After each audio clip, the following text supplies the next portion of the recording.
Hey, welcome to the Thursday Checkdown, our show to help you win your leagues. And I got to tell you, if you missed last night's 100th episode of the Game Changers, man, it was an amazing show. You really need to go back and watch it because Carla does an excellent job with interviews, but the guests that we had on, my buddy was on the show. He had a good time.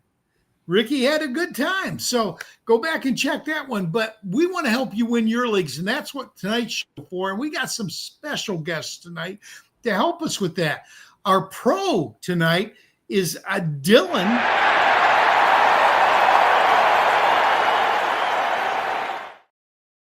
Our pro is Dylan Schmittler from Dylan Sports. Dylan, why don't you tell us? I know you run the Spunky Spectrum Sports podcast. Why don't you tell us a little bit about yourself, where people can find your work, and what you're all about? Well, I mean, check me out at Dylan Sports One, Spunky Spectrum Sports, Big D podcast, and it'd be all sports. I mean, football, baseball, all kinds of sports. Generally big events. So, if we're talking Super Bowl happening, got episodes on a World Series, you name it. Well, it sounds good. And I think Spunky Spectrum Sports Podcast is such a great name. I would love that name for a podcast. Well, I mean, I'm on the autism spectrum, and my nickname as a youngin was Spunky. So what else am I going to name my YouTube page? Well, I think it's great. I do. But we got a Joe that's very special to us because he runs basically our social media for the sports affiliation, Mr. Pete Sandoval. Pete, how you doing, baby? Hey, everybody. How's it going? Now, Pete was another one that was on the show last night. Didn't you think that was an amazing show for Carla? It was one of the best shows I've ever seen. And they had so many giveaways. We had Bob Lung give away a special VIP package to the expo this year. Now, Dylan, I don't know if you've ever been to a fantasy football expo, but you need to go. You get to meet all the industry leaders, the people that have been doing this for 30 years and longer. And it's just a great time. It really is. It's a great time. And then Scott Fish, who runs the largest charitable contest in the world, he had over 50,000 people apply to be in the Scott Fish Bowl this year, and about 5,000 made it. It's about 10% make it. And they raised over $500,000 for charity. That's not bad for fantasy football guys, that he doesn't even demand that they pay to play. He just requests that you donate. And he gave away a free entry into next year's Scott Fish Bowl. So there were just some great giveaways. I won a T-shirt. Did you win something? I think Rick won something, didn't you, Rick? Or did you not? No, I wanted that golden ticket, but no, I watched from the side. Okay. But anyway, what we do in this segment is we choose a sleeper and a bust, and we call a sleeper somebody that's currently top 12 quarterback or running back. It is not in the top 12 quarterback or running back, and not in the top 24 quarterback or tight end. And not in the top 24 running back and wide receiver. You have to forgive me. I was on the phone with another TSA guy, Mike Pelton, who's putting together our Discord, and I just lost track of time. I got in literally 60 seconds before we started. I know, I was terrible. It's all me. It's all my fault. But anyway, I create a list each week using a basic PPR scoring system, no bonuses at all, just basic, of the top 12 quarterbacks and tight ends and the top 24 running backs and wide receivers. I tell our guests, choose one that's on the list as a bust that you think won't make the list next week, and choose one that's not on the list as a sleeper. Now, Dylan was good enough to give us a complete rundown. Rick and I do a show called Snap, Crackle, Pop on Tuesdays, and we do all the positions on that show. But on this one, we just do one because we don't have time to do that many. So Pete and Dylan are going to represent the Joes and the pros respectively, and we are tracking that. And I want to scroll down so I can tell you what the current score is. Right now, the hosts. Now that's generally Rick and I, although Joe Frick, he tuned in for me 2 weeks while I was in Japan. We counted his as well. We're sitting at 26 correct. Okay. Our pros and Joes are sitting at 16, and our Joes lead our pros 9-7. So let's start off with our pro. Dylan, who do you have as your sleeper for this week? Well, I'm going to take the low-hanging fruit and rinse and repeat with Michael Wilson. If he was available in everybody's waiver, what did he have? 15 catches for 100-something yards against the 49ers? So what if it was in garbage time? Nobody cares, as long as his fantasy scoring. And Jacksonville doesn't exactly have a great pass defense. I think the Jags were 30th against the pass. No pressure. Cardinals can't run anyway, so if Jacoby Brissett throws, it's going to be either Trey McBride and Michael Wilson. I like that pick. I do. What do you got for us, Pete? What are we doing? Sleeper or bust? Sleeper. Sorry. Sleeper. All right. My sleeper is Ricky Pearsall of the 49ers. He is coming off just his second game from a knee injury. He had only 2 targets, 1 reception on his first game back against the Arizona Cardinals. He still has a tough matchup this week against a Carolina team that is pretty solid, even though they're not the best, but they're pretty solid at the in the offensive backs.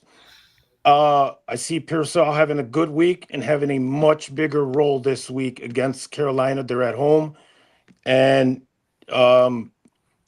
he had a season high of 8 receptions and 117 yards, and I can see him doing that again this week. And it's on primetime.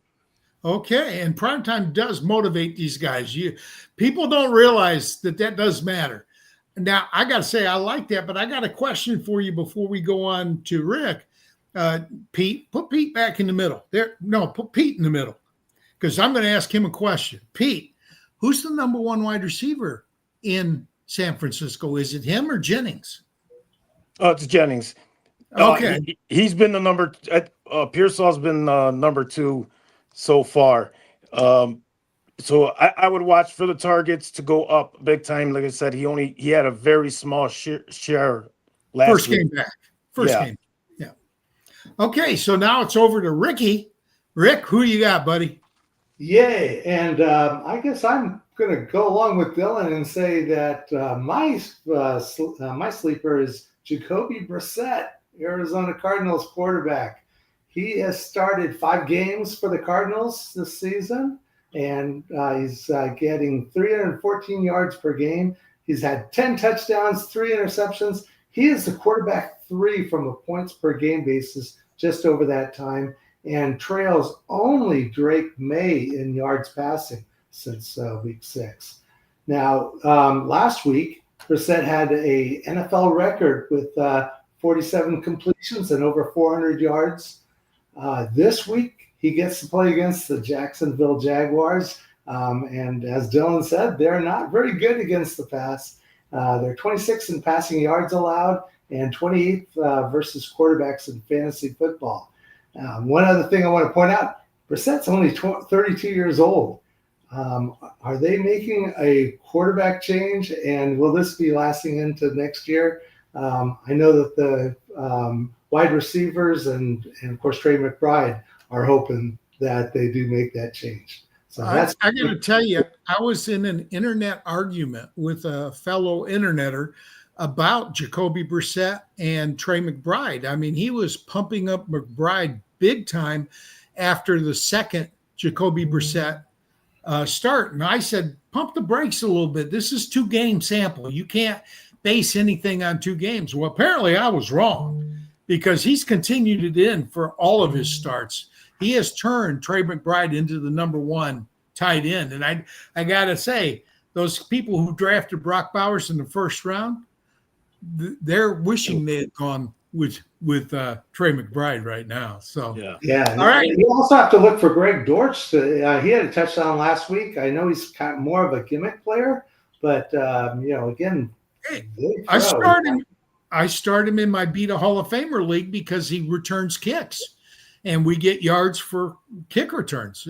Dortch has been one of my regular starters in my flex position because I count on 10 points out of returns. If he gets anything in the passing game, it's a bonus. So yeah, I like Dortch. And having a quarterback that can see over the offensive line does matter. It really does. Guys, you got it. Okay, so I did want to say something before I give you my pick. There's a couple of folks we met at the convention, and they gave me, can you scan in on that one? Zoom in a little bit. No, put me in there. There you go. That's a Hall of Fame goat ring. They gave away 2 of those on the show last night. It's crownchampions.com. Check them out. They're really good people. And if I can get this one up this way.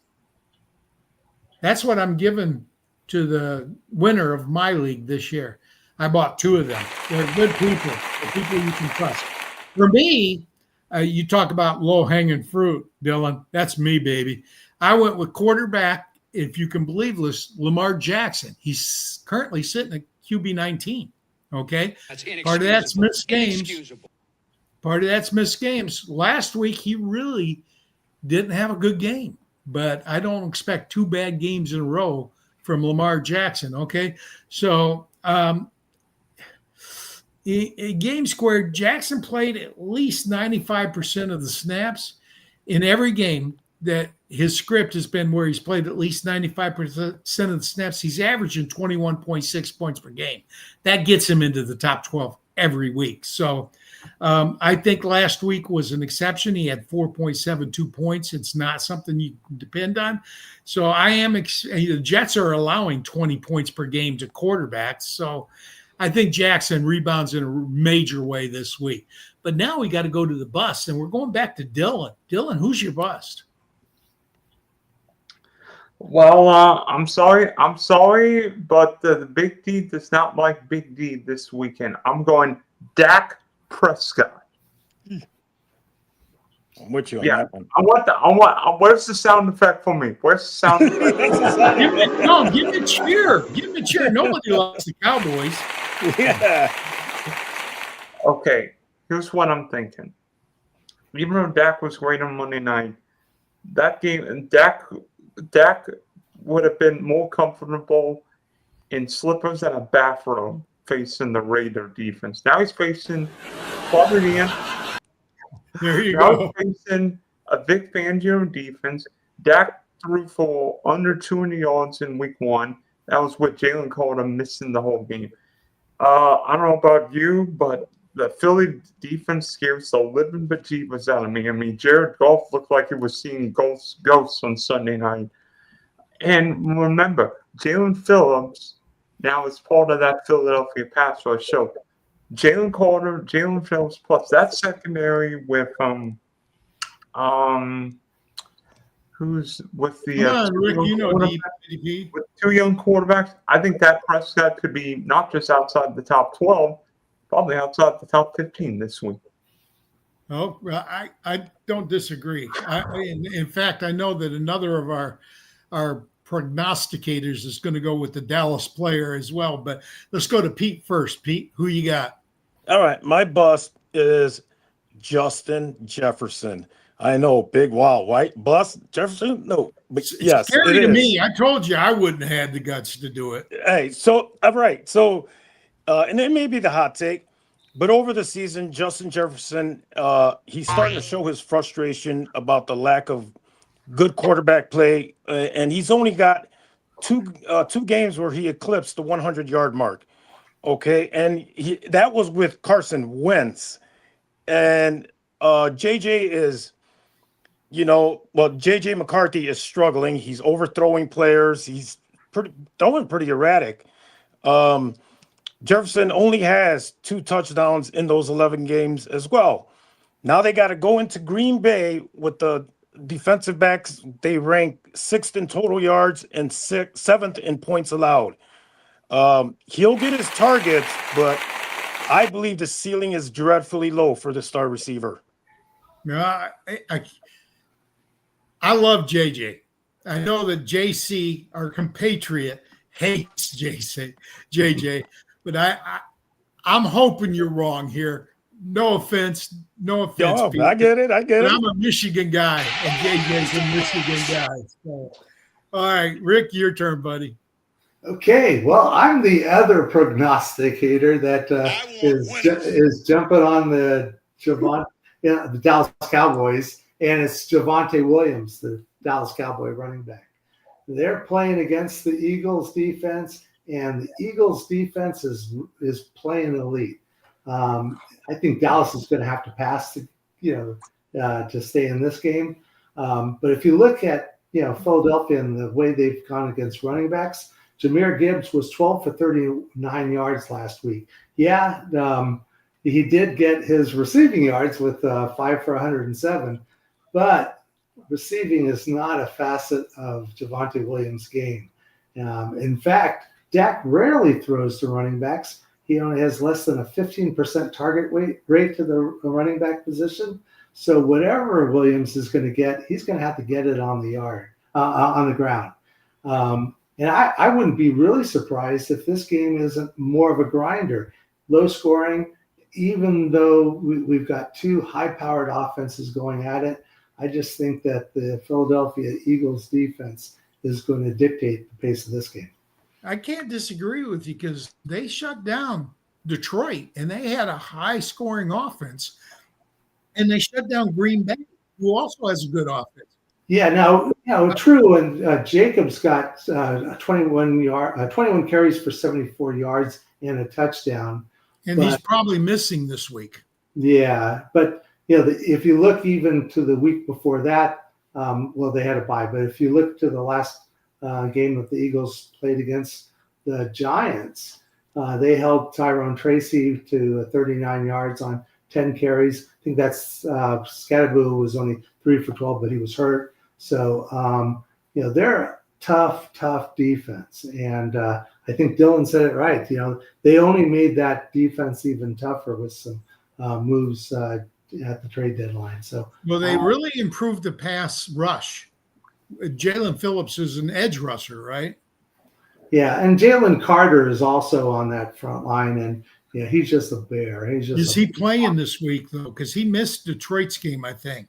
Yeah, I think they still shut down Detroit's running game. Yeah, so I'm. This is going to be one of those games where, as a Houston Texan fan, we've got a tough game tonight. But I'm just going to really be enjoying watching Philadelphia just have their way with the Dallas Cowboys. All right. Well, my guy is a running back that I love a lot, but his offensive line is the worst offensive line I have seen in the NFL in the 40 plus years I've been watching and paying attention.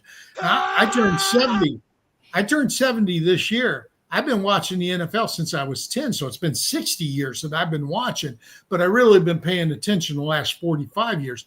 Ashton Jeanty is currently the running back 17. I think he gets shut down. I just think that defensive line, they're going up against Cleveland. Cleveland doesn't give up anything to anybody. All right. So I think the Browns defense travels. Defense always travels. And so I'm looking at Cleveland to shut down Jeanty, but I'm also looking at him to take out the quarterback because I got to say, I don't think Geno Smith has looked particularly decisive in throwing the ball, and he's not going to have time against that defensive line to hold it. So yeah. I'm looking for Jeanty just get shut down both on the ground and in the air this week. Yeah, and by coincidence, Adrian O'Connell was just activated. So and we can talk to Tipp about that. Tipp's our expert on the all things Raiders. But he does like the Raiders. It's going to be a gruesome game. But that is it for this segment.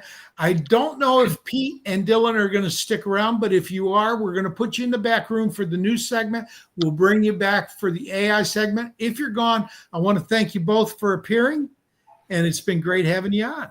Before I leave, everybody that's watching, please give a like and subscribe for these guys and the great job that they do.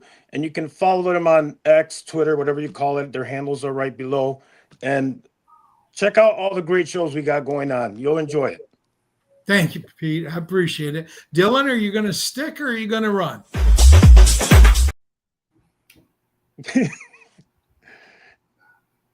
Buddy? Actually, I'm supposed to be in class right now, so I think I'm going to head out for now. I may come back at some point. We'll get you back in the off season for sure. Thank you All so right, much. Great meeting All right, you. guys.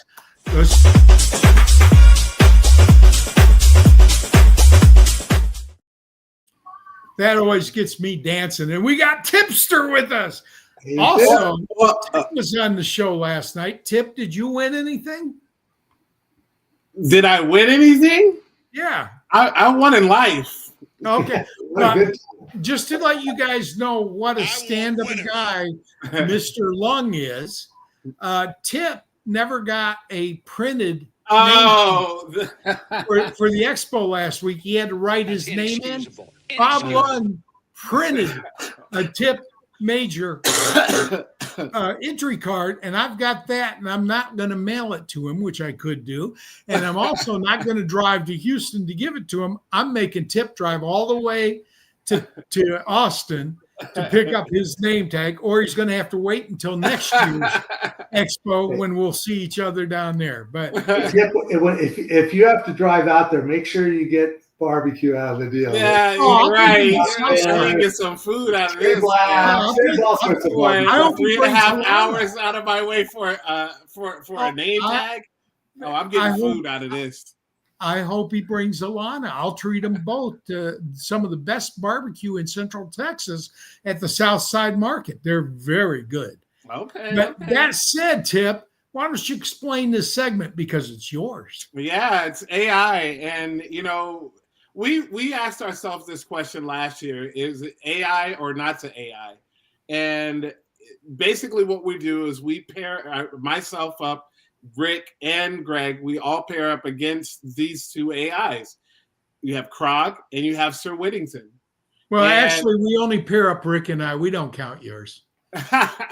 Well, right now, out of this week, lonely old Krog, man. Look, Krog has been malfunctioning.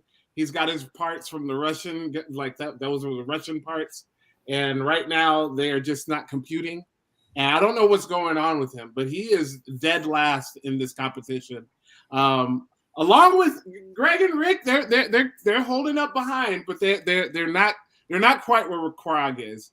But it's a tight race amongst us four. And with me and Sir Whittington both at 24 apiece, we're still neck and neck, and we're fighting and clawing and getting ourselves to that mountaintop. And I think this week, when we have three players that Greg chose from the bottom of the fantasy football barrel, you got Hey, wait a Brian, minute now.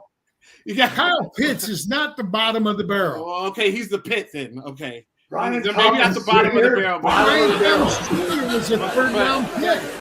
but Wasn't we Brian got Thomas Jr. a third-round pick? in drafts this year? No, you know what? It's so crazy that look, I wanted to say this. These three players that we have this week, if you would have, maybe not Kyle Pitts, but the other two for sure, they had higher expectation and aspirations for them on their team this year. And they're not answering their call for their fantasy managers. So they're not doing it. And it's Brian Thomas Jr., wide receiver from the Jaguars, Kyle Pitts, tight end from the Atlanta Falcons, and Tony Pollard, who has been on a milk carton for the majority of this season, the running back for the Titans. I mean, these three guys were not supposed to be here at this point in this career with this team. Maybe Kyle Pitts. We know we're getting him. They're all flex options. They're all flex options, and I got to tell you, if these are flex options for you this week, just go ahead and chalk this up as a 0 this week. Just go ahead and chalk it up. They're all within 5 points of each other in total scoring for the year. Well, they're all within 5 points. And if you're running a 1-2-2-1 lineup with 2 or 3 flexes, any one of them can score double-digit points on any given week And if they do, 10 to 15 points is what you're looking for from your flex. You are, but these three right here are players that have not gotten it done all season long for us. But it's a new week.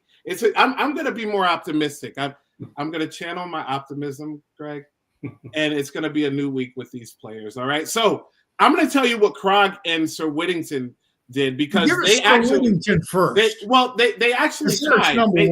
They tied. They tied. And I'm going to give you bullet points from what Sir Whittington said. And he said that Brian Thomas Jr. has big play upside. He has a high ceiling. I don't know where the ceiling he's talking about because it may be only a 2 foot, or maybe 3 foot ceiling. But it's not. I don't know where they're coming from on that. But he also says that he's coming back from a week-to-week ankle injury, and it does have him a little bit concerned. But he feels like against Arizona that he can fly high this week. And Jaguars don't fly, so I don't know where he's coming from on that. And Kyle Pitts was his number 2 player. I think mainly the big thing that Sir Whittington talks about is Drake London not being there. Drake London. We know that Drake London is going to be out week to week.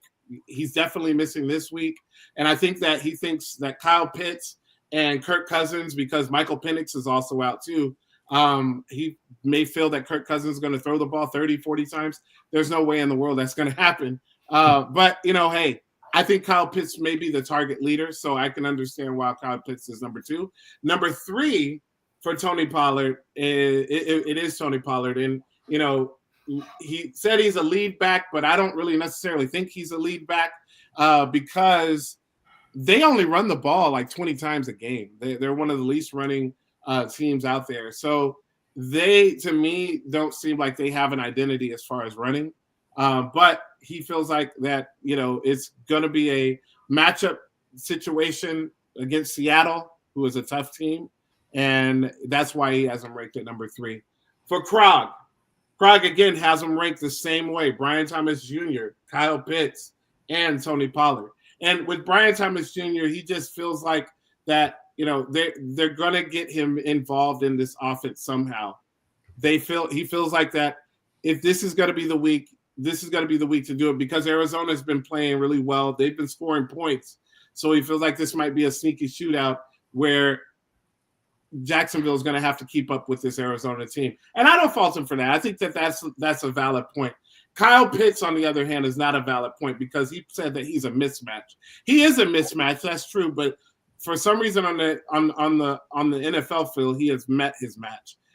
He's not doing what he's supposed to be doing, but I will say this: he feels like Kyle Pitts going against New Orleans, which I'll talk about New Orleans defense on the tight end side in a minute. But he feels like it's going to be a good opportunity for him to finally score against the New Orleans Saints. And then Tony Pollard is bringing up the rear. He feels like that Tajay Spears has more explosiveness and that Tajay Spears is going to be getting more touches as soon as this week. So he feels like Tony Pollard, who might be on his way out, is actually going to be on his way out. So that's what he feels. As far as for me, there's no way I could put Brian Thomas Jr. first. I mean, again, coming back from an injury, and then not only that, it's just it has not happened all year. He has not had over 90 yards. 90 yards was his highest, and as far as receiving yards goes this season, that's unacceptable. I mean, this is supposed to be the next crop.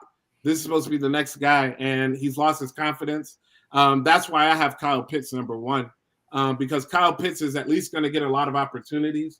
When they are throwing the ball, he's probably going to be the person they're throwing the ball to the most because of no Drake London.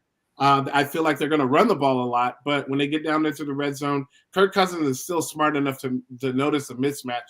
He may not be able to always get the ball there, but he's smart enough to notice the mismatch, and Kyle Pitts does give you that mismatch. So I have Kyle Pitts number 1, Brian Thomas number 2, and then bringing up the rear, Tony Pollard. I talked about it just a minute ago. They don't run the ball there in Tennessee, and now you don't run the ball in Tennessee, and you got Tony Pollard who's not running the ball efficiently. So I just think it's a shamble over there. I'm not playing Tony Pollard. If he's a flex option, I'm considering benching him unless you're in bye week or running or back issues or, wide receiver issues. You got to play him. But other than that, I'm not playing him this week. All right. So I guess it's up to Rick to tell us what he thinks. Well, I think I'm going along with Mr. Majors because I've got Kyle Pitts going first. Now, Cousins has a history of throwing to tight ends. He had Kyle Rudolph and T.J. Hawkinson, Irv Smith. Last year, I think that Pitts had 4.6 targets, 2.9 receptions, 38 yards per game with Cousins as the starter, pretty much on par with what he was getting from Penix. And during the games, and this is what I think both the AI models and Tipp may have mentioned, that with Drake London out, Pitts averaged 7 targets, 6.5 receptions, and just under 58 yards per game. I think that this is going to be he's going to be their lead receiver because look at what else they got with they have Darnell Mooney, who's been struggling, and then they got a bunch of guys that you're just kind of pulling off of the shelf. So I think Pitts is definitely of these three, he's definitely the best option. Brian Thomas Jr. has been out a couple of weeks with a high ankle sprain. I don't want to start anyone until I see him actually play, even though this is a good matchup for him. I also not too thrilled with Trevor Lawrence as a quarterback, although he has been a little bit above average this season. But boy, Tony Pollard, he's been such a disappointment. In the last 3 games, he's carried the ball, 10 or 11 times, held under 60 yards rushing and 12 yards receiving. So while the Seahawks aren't the toughest defense against running backs, I would actually look more to Tyjae Spears as being, taking over this backfield. And I think both Tipp and the AI models both agree. Yeah, I mean, again, if you going against the Seattle Seahawks defense, who last week they did get some rushing yards put up on them, but they have been tough for the year. And then the Tennessee Titans just don't run the ball and don't run effectively. It's just they actually don't do many plays at all. I think they are averaging less than 600 plays. Wow. So I mean, they're significantly slower offense than the teams in a game. 600 plays? Not that's probably for the whole year. That's total for the year. Yeah. But that's their opponents are averaging 637. So yeah, but you give me 600 plays in a game, I'm taking every offensive player. Right, man. All right, so for me, I went with Kyle Pitts first. It's hard for me to put Pitts first on any list. Right. But let's remember, this kid did gain 1,000 yards receiving his rookie year. He's got the talent. There's never been a doubt about his talent. I think he's got 2 things that are playing into his favor this week, and you mentioned both of them. Now, a lot of analysts don't think that Cousins is an upgrade over Penix. I do. I think Cousins is much better quarterback than Michael Penix is at this stage in their careers. Now, Cousins is not a running quarterback, so he won't get you the yards on the ground. But spreading the ball around, Kirk Cousins knows how to spread the ball around. You're going to see Kyle Pitts get his opportunities. And the Saints defense, they're nowhere near the top of the rankings against tight ends. So while they're not the worst, they did give up 21 points to Theo Johnson. So I'm saying Pitts has at least the opportunity to do that, to get the 20 points. I don't think the other guys have the opportunity for 20 points. Now, let's face it, Brian Thomas Jr. has been a huge disappointment. He really has been, but he's my second player on this list. He's had between 5 and 10 targets every game. All right. So he's getting the looks. He's just got to convert them. That's all. And this week he's facing the Texans defense that has shut down receivers. I'm expecting him to get 5 receptions for 50 yards, 10 points, but I don't think he'll score. And I think that's going to put him behind Pitts, who I think probably will score against that Saints defense. All right. And then last but not least, Tony Pollard. What's he done? He's done 38.5 points over the last 3 weeks. All right. 10 carries is enough. If he gets that, he could top this list with 10 carries. But you're right, Tip. He doesn't get used in the passing game, and he's on the way out. Ty Spears is on the way in. I'm actually starting Spears in at least one other league.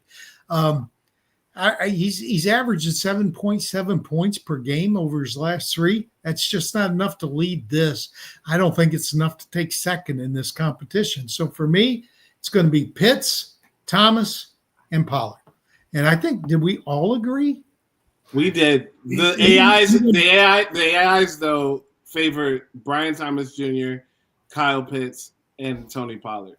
Oh, so both AIs were off? So we can gain the AIs. Right. So it's the humanoids versus the AIs this week. So where we're at right now is Kicked our the ass host. today. The Tip is tied with Whittington as the top prognosticator. They both have 26 points. Now remember, in this competition, you get a point for every spot that you're off in your ranking. So you can get between 0 and 4 points. The most you can get is 4. And Tip's at 26. I'm tied at 26, but that's because I took 2 weeks off. And so, now, but for the hosts, I counted Rick's numbers. And week 1 that Rick hosted, he was perfect. So I got no points for that, but I did pick up 4 the last week. So Rick, our hosts are at 60, and our AI is at 62. So we are ahead of the AI, but we're ahead of them because Prague has been beautiful. And you talk about pitiful. He got those Russian parts, man. You talk about pitiful. I forgot to do the news and notes segment. So let's jump into news and notes now. Okay, I'm just going to. Well,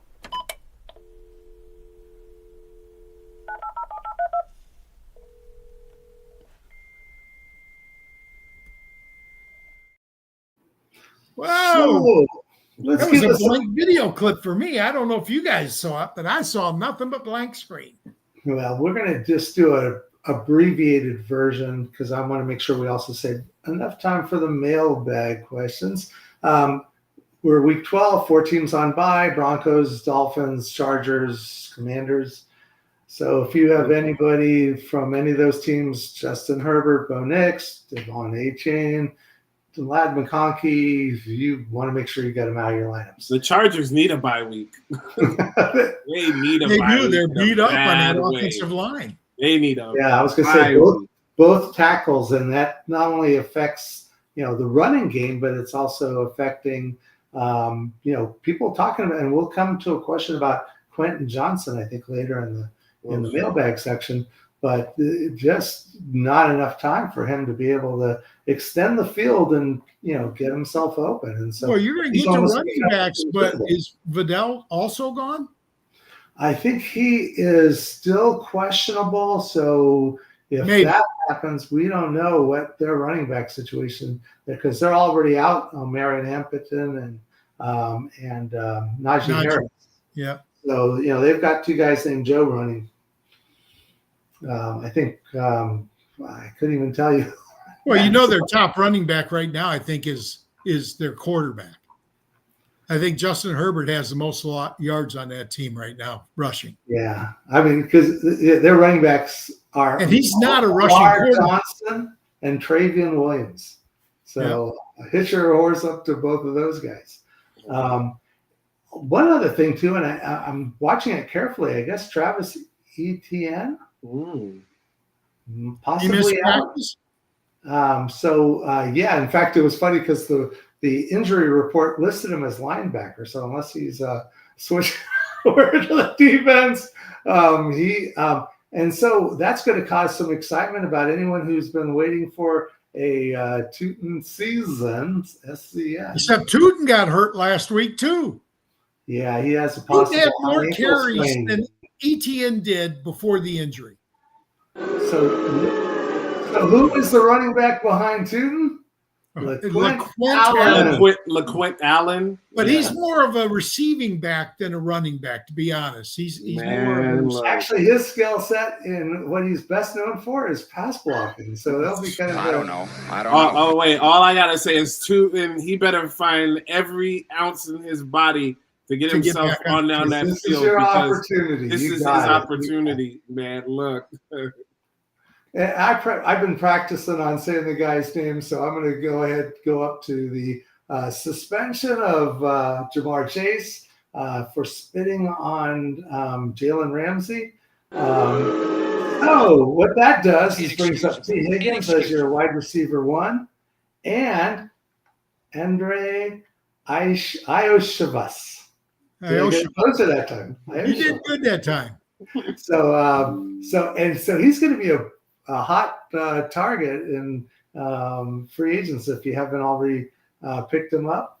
And Joe Burrow is back in practice. Yeah. Now it was just a walkthrough. So I don't expect him back this week, but it looks like he's coming back. But Jamar Chase has got to be smarter than that, man. You know Joe Burrow's on the way back. You know what he said? He said, I didn't spit on him. I was spitting on the ground. It hit him in the chest. He said, if I was spitting on him, I would have spit in his face, is what Chase said. He's not going to get him out of the suspension, I'm telling you. So other injuries to worry about, Aaron Rodgers, Michael Penix, we've mentioned before, Dylan Gabriel, C.J. Stroud, running backs, Josh Jacob, although I'm guessing he's going to play. I know there was all this excitement about Emmanuel Williams. He wants to play, but I think they hold him out 1 week. And we've got Jalen Warren. So that's Kenneth Gainwell opportunity and maybe even a little of Caleb Johnson. We already mentioned Vidal. And for wide receivers, we mentioned Drake London being out. Calvin Ridley, he's got a broken fibula. Interesting because their wide receiver core is also pretty banged up. You got DK with a concussion. You got Iamana with a hamstring. Van Jefferson all of a sudden becomes their wide receiver 1. I'm sure you're all going to rush to put him in your lineups. I think Iamana is going to probably play. He'll probably play. And he'll be their wide receiver 1 in this game if he does. And last, and because I love to bring up kickers, Eddie Pinheiro, San Francisco 49er kicker, has an injured hamstring. He had been such a reliable and high-scoring kicker for the 49ers. They signed recently cut Matt Gay to be their kicker. So I don't know if that's a good thing or a bad thing. Hey, if he's starting, it's a potential pickup. That's all I gotta say. Usually, you're not short of kickers because very few teams carry 2. I'm just excited because I was able to grab Karen Fairbairn, and he's going to be kicking tonight against the Bills, and that's a potential. Yeah, but a shutout doesn't give you any points. What's that? If the Bills shut out the Texans like they should, that won't give you any points from the kicker. No. No. Okay, so with that, I think we can go to the mailbag section. Hopefully this bit.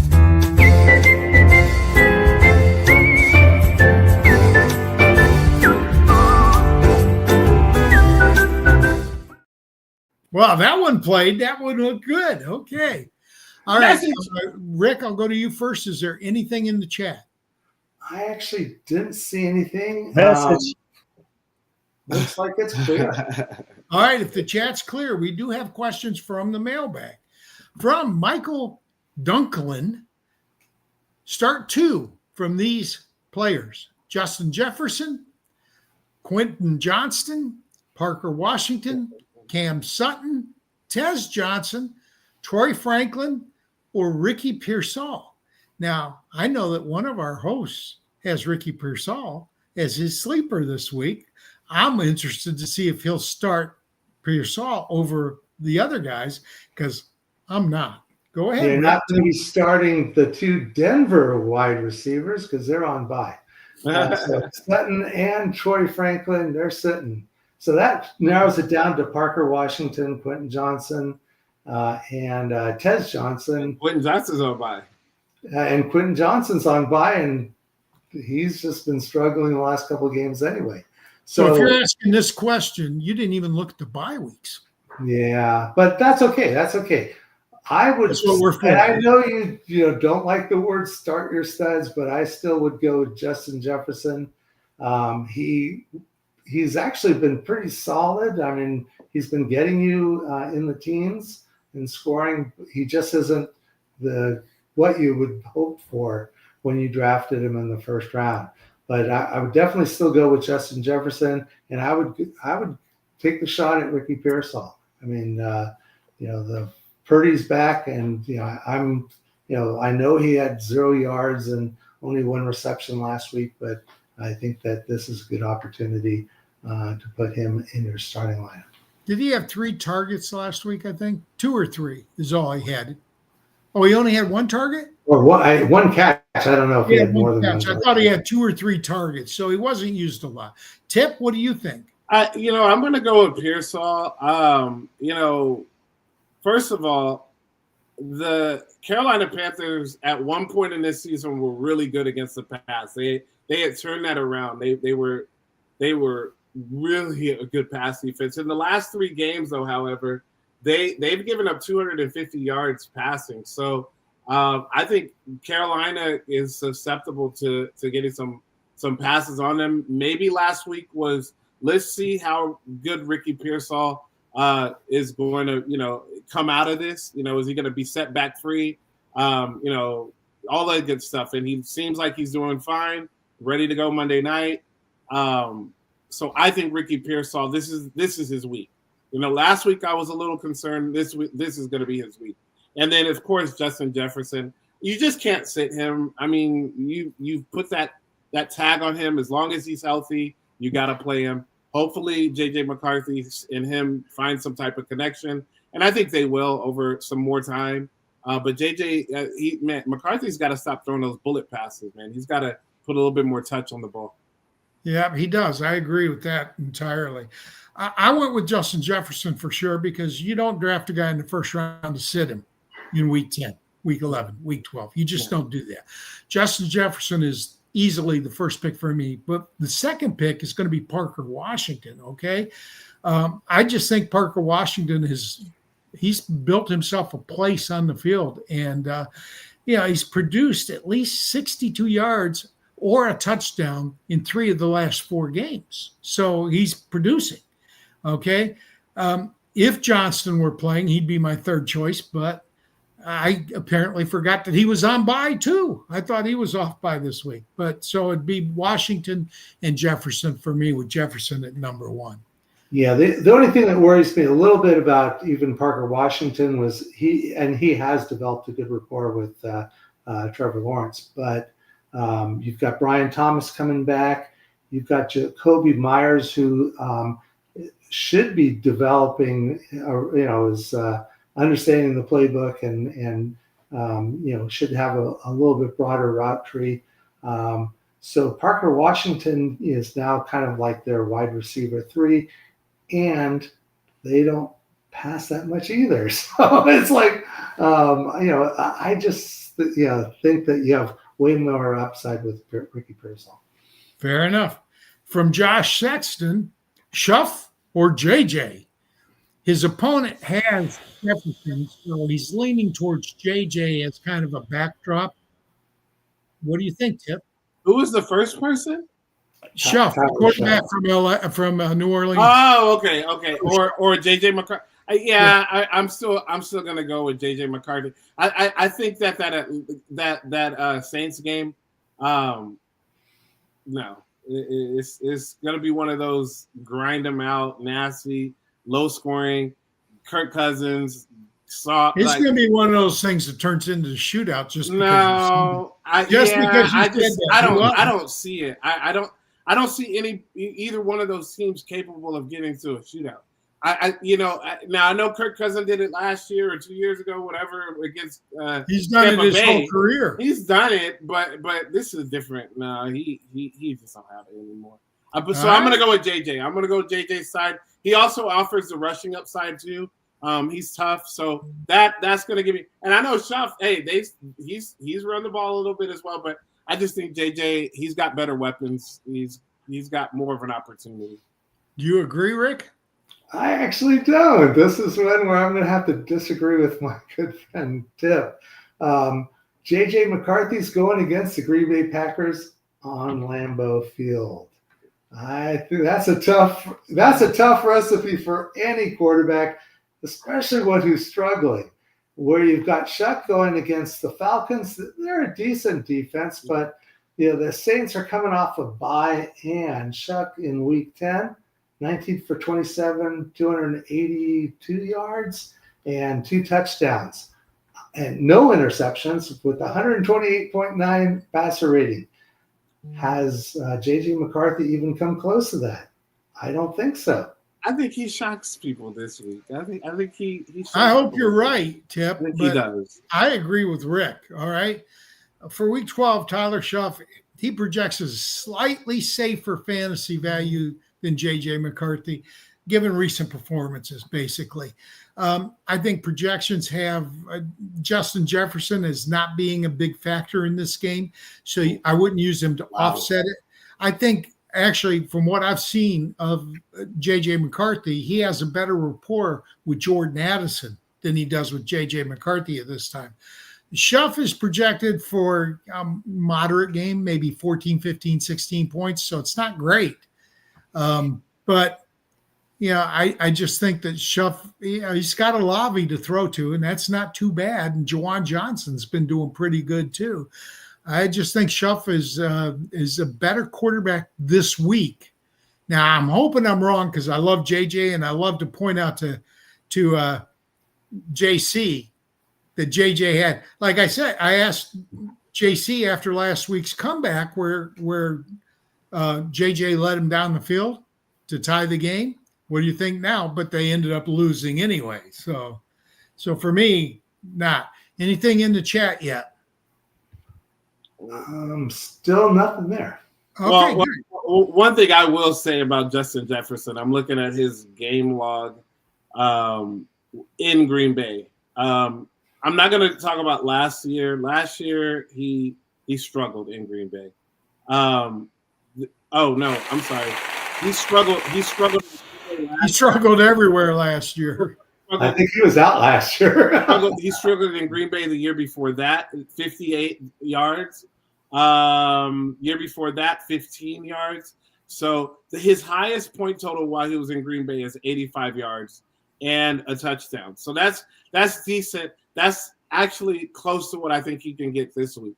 I think he can get 80 yards, tough 80 yards, and a touchdown this week. All right. Okay, this one's from a young lady. Well, I don't know if she's young. From Ashley Genter. Rachaad White or Aaron Jones? I think this is a very good question because Bucky Irvin returned to practice on Wednesday. Now he won't play. Are you sure he's not going to play? All right. I didn't know he returned to practice. I figured today's practice and tomorrow's practice would tell the tale. You're sure he's not playing? Has he been ruled out, or are you just? He hasn't been ruled out. He didn't put pads on today, so he's just been running with the. All right, so he's still limited. Yeah. Yeah. Okay, so who do you say then, Rick? Apparently, you think Rachaad White.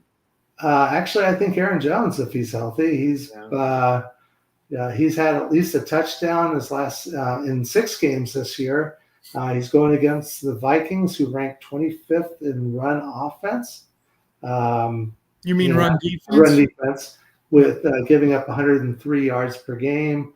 And let's see, they also, my worry about Rachaad White is that he's going to be sharing time with Sean Tucker, not with. Well, what about Jordan Mason? Jordan Mason has been a disappointment. I'm sorry. I started him in a few games this season, and Yeah, but he's still going to be on the field. He's still going to get touches. Yeah, I just think that he isn't involved in the passing game at all. That's where Aaron Jones is. I just think that this. Well, I think both White and Aaron Jones get passing. I mean, they're both in the passing game. I agree. So you're definitely going with White with Jones over White. Yeah. Okay. What about you, Tip? Yeah, I'm going Jones too. I saw enough last week. Last week I was really high on Rachaad White because of the matchup. I just really thought that it was a game that he could take over, and Sean Tucker took over. So that now puts Sean Tucker's name in the hat, and it's going to create a three-headed committee or approach or whatever once Bucky Irving is fully back, who he's been limited. And I do remember, I remember hearing somewhere that in order for Bucky Irving to get on the field, Todd Bowles said he has to put in full practices. So if he's putting in limited practices, that means that this might just be the ramp-up period. And maybe another week, and then he'll start doing full practices, and then he'll be ready to play. So I can add to that former Buccaneer Rondé Barber, who is a current Buccaneers broadcaster, said Irving will not be back for Sunday Night Football this week. So yeah, so Rachaad White is going to be again that name that people are going to be gravitating towards because they're going to be. He had a bad week this past week. Rachaad White is a very inefficient player. He needs touches in order to be efficient, and I'm just not sure after what we saw from Sean Tucker last week, he's going to get efficient touches. So you have an inefficient player and inefficient touches. I don't like it. Yeah, but Rachaad White gets pass opportunities. He may be inefficient, but he does get the targets. What I'm saying is if Bucky Irving is out, yes, Sean Tucker had a good game, and they may go with the hot hand, which isn't unusual. That said, both running backs get pass work. They both do. Aaron Jones and Rachaad White get the pass work, and both of them share touches. If Jordan Mason has a big carry in his first carry, you're going to see him getting more touches this week too. It just happens. Plus, it's tough defense they're playing against this week. So I'm going with Rachaad White this week because I don't expect Bucky Irving to play. From Dean Milliken. Who should I start at tight end? Jake Ferguson or Cade Otton? I'm going to go first this, then you guys can play off me. This would normally be a no-brainer, all right? Ferguson's top 5 tight end, okay? And Otton, although he's right at the bottom of the 12, top of the next 12, he's tight end 1, tight end 2, right on the edge there. Plays well. This week it's complicated because Ferguson's going up against the Philadelphia defense that's the absolute best against tight ends, giving up just 6.2 points per game to tight ends. But the thing that tips it in my favor is the fact that Ferguson is still a primary target in the red zone. So I go with Ferguson here. How about you there? Number 1 on Dallas. I'm not sure he's number 1 overall, but he's number 1 on Dallas. How about you, Rick? Yeah, I was leaning towards Ferguson as well, and then I looked at the matchup, of course. But the thing I like about Otton, he's going up against the Rams, which is a tough defense, a really tough defense. But if there is a place where you can beat them, it is at the tight end position. Last week they gave up 10 catches and 17 points to A.J. Barner. So I think that I would lean with Otton this week. All right, break the tie, Tip. No, it's Ferguson for me. I understand, and you said it really well, Greg, about how good the Philadelphia defense is because their linebackers are lights out. But I just really think that these Cowboys, they're not really afraid of a lot of teams, and they're definitely not afraid of the Philadelphia Eagles. I think that they feel like their offense is just good enough to go against them. So I'm going to take Ferguson. All right. We got one more. We got one more question. I want to get it out from Brandon Myers. We've got Matthew Stafford or Baker Mayfield this week.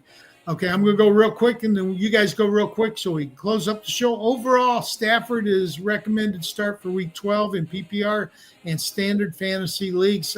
27 touchdowns, 2 interceptions. He's just too efficient to put on the bench. I also think that the Tampa Bay defense is less against quarterbacks than the Rams. They play each other. Yeah. Could be a shutout. It could be a shootout. Both these quarterbacks could be very good this week. Rick? Yeah. I agree. Stafford's been one of the hottest quarterbacks. He's a realistic, or he's a deserved MVP candidate. I was going Stafford. Okay, he doesn't run. Does that influence you at all, Tip? No, I mean, Baker. When it comes to this, I look at who has more of the options. You got Puka Nacua. You got Devontae Adams, who is leading the leagues in red zone targets. You've got, the tight ends that they use. You got Kyron Williams. All of these guys are capable of. Wait a minute.